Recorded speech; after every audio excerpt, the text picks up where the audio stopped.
Julia, bonjour. Bonjour, bienvenue. Merci d'accueillir le Sud. Vous en faites tout un plat ici dans l'établissement familial où tu officies auprès de ton papa, Tout à fait. Dominique. Oui. On va cuisiner ensemble aujourd'hui. Qu'est-ce qu'on va faire? La pomme tapée caramélisée avec son sorbet miel, voilà, de Monsieur Doma. Donc, Le miel de Monsieur Doma. On va se régaler. j'espère bien. Julia, pendant qu'on va s'installer, je te propose d'aller faire un petit tour dans le village de Gordes. Tu connais Gordes? Oui, bien sûr, le joli village de Gordes. C'est magnifique. Tout à fait, hein. c'est Il y a un super. très très beau château, tu vas voir. Ouais. On y va? Très très bien. Allez, ok. Allez. Dressé au bord du plateau du Vaucluse, Gordes compte parmi les villages vedettes du Luberon. Sa situation privilégiée, son charme exceptionnel et son architecture typique lui ont valu d'être classé un des plus beaux villages de France. Les petites ruelles caladées de Gordes se glissent entre les hautes maisons du village.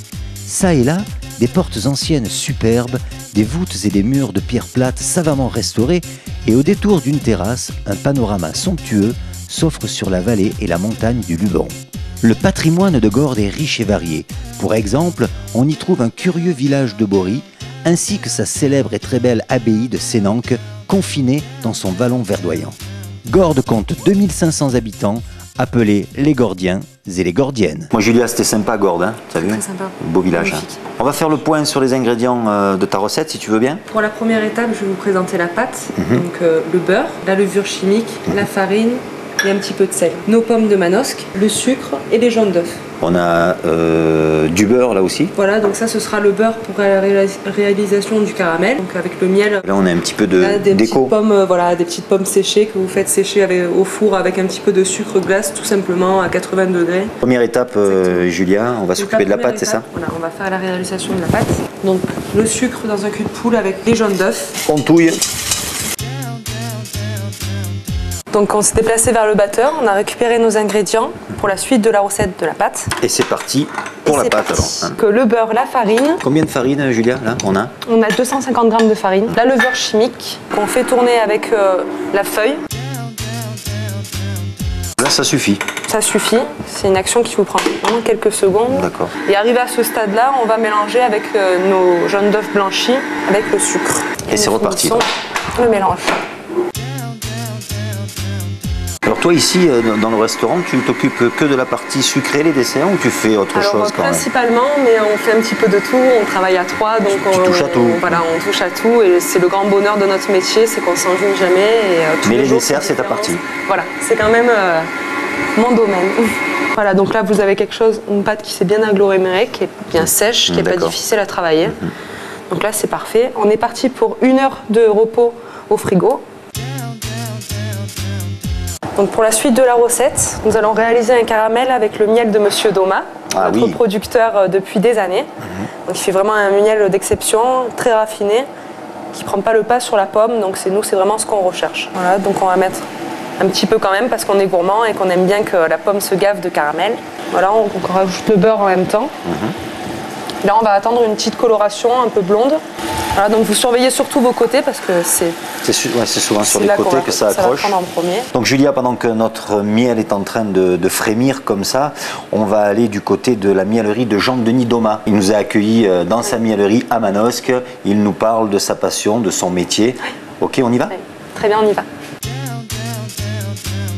Julia a besoin de très bon miel pour élaborer sa recette et elle nous a indiqué cet endroit. Est-ce qu'on est à la bonne adresse alors? Bien entendu. Alors tu es producteur de miel et je crois aussi de temps en temps dompteur d'abeilles. Ça c'est ce que j'ai pu voir. Et ça c'est des abeilles sauvages, c'est ça qui viennent exactement d'où? Ça vient sûrement d'un rucher qui est dans le coin, peut-être. Ça vient déjà d'une ruche peut-être. Ouais, d'accord. Oui, ça c'est sûr. Obligatoirement, elle vient d'une ruche. Elle s'est posée là. Tu l'aurais pas vue, on l'aurait pas vue. 3 jours après, peut-être qu'elle serait partie ailleurs. Ouais, parce que si tu veux, tu as toujours des abeilles qui prospectent et qui disent tenez, j'ai trouvé un endroit où ça miel un peu plus, ça serait mieux. Alors là, ces abeilles que tu viens de ramasser, qu'est-ce qu'elles vont devenir exactement? La reine va recommencer à pondre, etc. Tu as vu, j'ai mis 3 cadres de cirés. Quand elle va commencer à les bâtir, quand elle va commencer à être à l'étroit, je vais la transvaser dans une ruche. Et puis après, si elle travaille bien, je l'amènerai sur la lavande pour voir si elle peut me faire une mielée. Raconte-nous un petit peu ton activité. Le tout, nous, c'est de gérer notre cheptel, de le mettre dans les meilleures conditions, au niveau des populations d'abeilles, bien entendu, pour être à l'optimum, pour être sur la mielée. De l'abeille à la tartine, les différentes étapes de la production. La première étape, c'est que tout simplement la fleur sécrète du nectar, hein, que l'abeille va prélever. En fait, le miel, c'est quoi? C'est du nectar brut où elles l'ont ventilé. Une fois qu'il est arrivé, ce nectar à 18 à 17% d'eau, il est mature, elle l'opercule. Et à nous ensuite de venir le prélever et de l'extraire en miellerie où on procède juste à une filtration en fait, hein, pour enlever les petits débris de cire et ensuite on le met en pot, hein, c'est tout ce qu'on fait. Combien de ruches a la famille Doma aujourd'hui? Alors aujourd'hui j'ai un cheptel d'environ 500 ruches. Tout cela, ça donne une production de combien annuelle? Alors en moyenne, on est, je dirais, entre 10-15 kilos la ruche. J'imagine que d'une année sur l'autre, on a les mêmes abeilles, on a les mêmes lieux, on a le même apiculteur, la même façon de travailler. Est-ce qu'on a pour autant le même miel? En toute logique, oui, hein, quand même. On va parler des différents types de miel que tu produis donc. De romarin, la mielée globale, c'est la mielée de lavande. Avant ça, je fais un petit peu de montagne. Du miel de garrigue que je fais dans les Alpilles. On fait un miel très, très subtil qui plaît beaucoup. Et bien entendu, du miel de Provence. Voilà.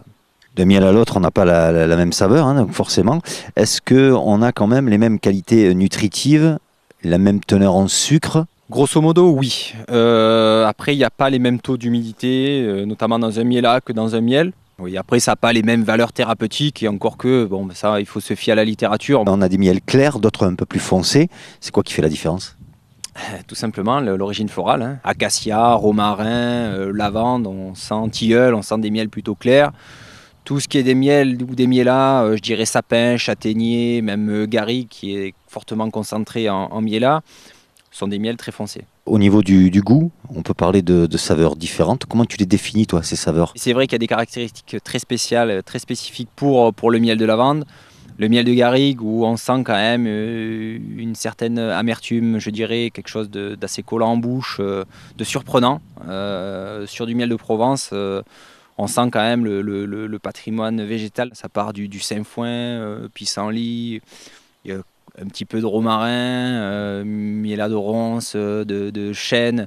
Ça donne un bon mélange. Toi, Julia, quel genre de miel tu aimerais pour ta recette? Moi, j'ai choisi un miel de lavande, justement, qui est assez subtil et qui n'emporte pas sur la pomme. Où peut-on acheter ton miel? On aimerait savoir quand même. Alors, d'une part, vous allez pouvoir le déguster donc justement au restaurant de Dominique Bucaille, avec qui on travaille déjà depuis de nombreuses années, voilà, avec grand plaisir. Et ensuite, je distribue à Couleurs Paysannes, voilà, qui est une coopérative agricole. L'apiculteur, toujours en bonne santé, c'est pourquoi? Parce que la gelée royale, il se la garde pour lui. Hein, non, pas que, mais c'est vrai que c'est un tout. Je dirais, ça part du venin d'abeille, ça part du venin, du miel qu'on mange, de la gelée royale, de la propolis aussi. C'est un tout qui fait qu'effectivement, de ce que je sais, effectivement, il y a beaucoup d'apiculteurs qui n'ont pas contracté la maladie du cancer, par exemple. J'ai des merci de ton accueil. C'est moi. Merci à vous d'être venu et qu'on ait pu faire partager cet instant et j'espère un peu découvrir un peu le monde apicole. Voilà, on arrête le feu parce que vous voyez, ça continue toujours à cuire. Ensuite, on a pris les pommes. Moi, je choisis la pomme de Manosque. Au préalable, je l'ai blanchie, c'est-à-dire dans de l'eau à ébullition. On l'a ébouillantée 2 à 3 minutes. Ça donne donc ce résultat. On les dispose dans la poêle. Tout à fait. Donc si ça s'écrase un petit peu, c'est pas grave, c'est le but recherché, c'est une pomme tapée. Ensuite, on va venir arroser avec le caramel. Alors là, on a fini. Donc on va la disposer dans le cercle.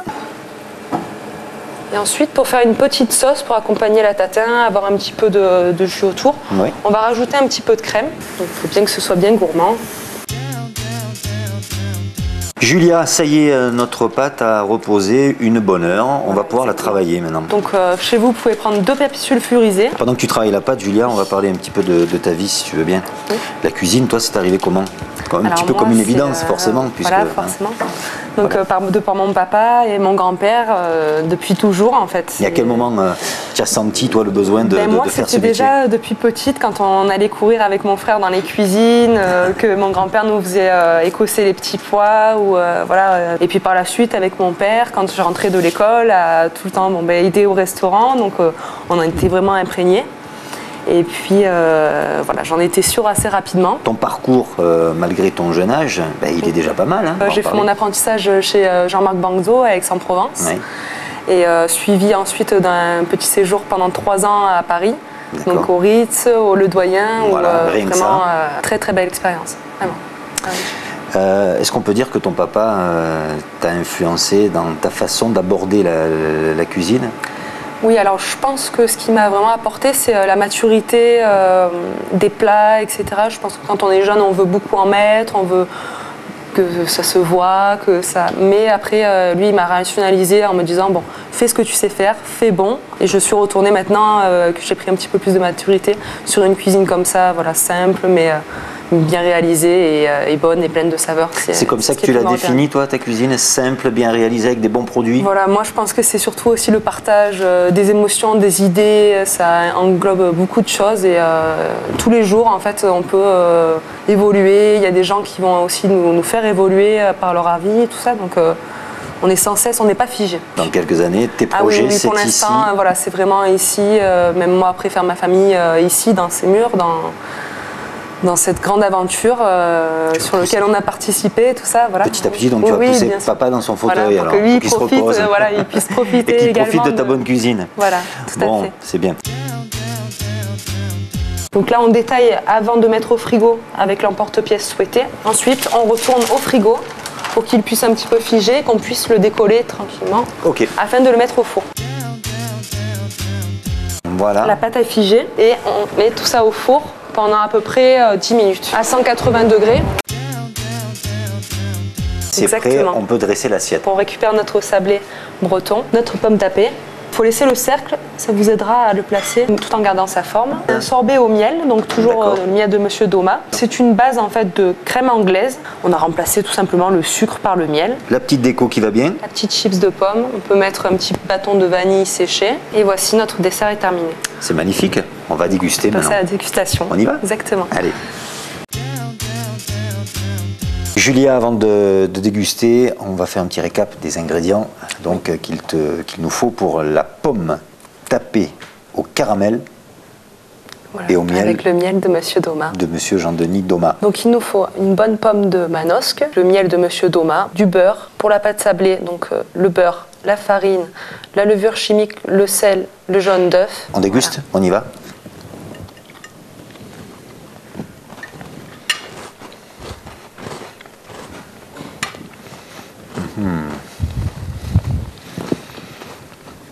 Voilà, la pâte avec délicieux. Alors, très friable. La pâte, moi j'aime la friabilité de la pâte, le goût du beurre, la pomme qui est tendre, qui est gavée de caramel avec le sorbet un petit peu glacé par-dessus. C'est un pur délice. Voilà, c'est pas mal. Quel type de vin on peut boire avec ce genre de dessert? Alors on peut préconiser un baume de Venise ou un vionnier de la cave de Régus à Pierrevert. Julia, merci de nous avoir accueillis. Merci pour cette très très belle recette. Merci. Très bonne recette. Merci bien. Et bonne continuation. Merci. Merci, à très bientôt. Santé. Santé.